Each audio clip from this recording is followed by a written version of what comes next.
ഇടുക്കി വാഗമൺ കുവലേറ്റത്തിന് സമീപത്ത് ജീപ്പ് താഴ്ചയിലേക്ക് മറിഞ്ഞ അപകടമുണ്ടായി. അപകടത്തിൽ 6 പേർക്കാണ് പരിക്കേറ്റത്. വിനോദസഞ്ചാരികളുമായി ഓഫ് റോഡ് ട്രെക്കിങ്ങിന് പോയ ജീപ്പാണ് അപകടത്തിൽപ്പെട്ടിരിക്കുന്നത്. അതിന്റെ ദൃശ്യങ്ങളാണ് നമ്മൾ കാണുന്നത്. ജെയിൻ എസ് രാജു വിവരങ്ങളുമായി ചേരുകയാണ്. ജെയിൻ, ഇതെങ്ങനെയാണ് അപകടമുണ്ടായത്? ഈ സവാരിക്കിടെയാണല്ലോ ജീപ്പ് മറിഞ്ഞത്. ആളുകളുടെ പരിക്കൊക്കെ എത്രത്തോളം സാരമുള്ള പരിക്കാണ്?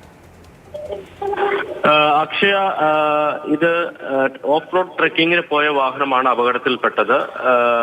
വാഹനത്തിന്റെ നിയന്ത്രണം നഷ്ടപ്പെട്ട് 20 അടി താഴ്ചയുള്ള ഏലത്തോട്ടത്തിലേക്ക് മറിയുകയായിരുന്നു.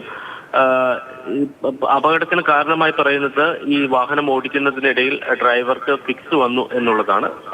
ഇക്കാര്യത്തിൽ സ്ഥിരീകരണം ആവശ്യമുണ്ട്.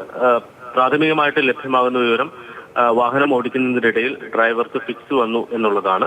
വാഹനം താഴ്ചയിലേക്കാണ് പതിച്ചത്. 6 പേരാണ് വാഹനത്തിലുണ്ടായിരുന്നത്, ഡ്രൈവർ അടക്കം. 5 വിനോദസഞ്ചാരികളാണ് മറ്റ് യാത്രക്കാരായി ഉണ്ടായിരുന്നത്. ഇതിൽ 3 പേർക്കാണ് സാരമുള്ള പരിക്കേറ്റിരിക്കുന്നത്. ഇതിൽ ഡ്രൈവറുടെ പരിക്കും സാരമുള്ളതാണ്. ഇതിൽ 3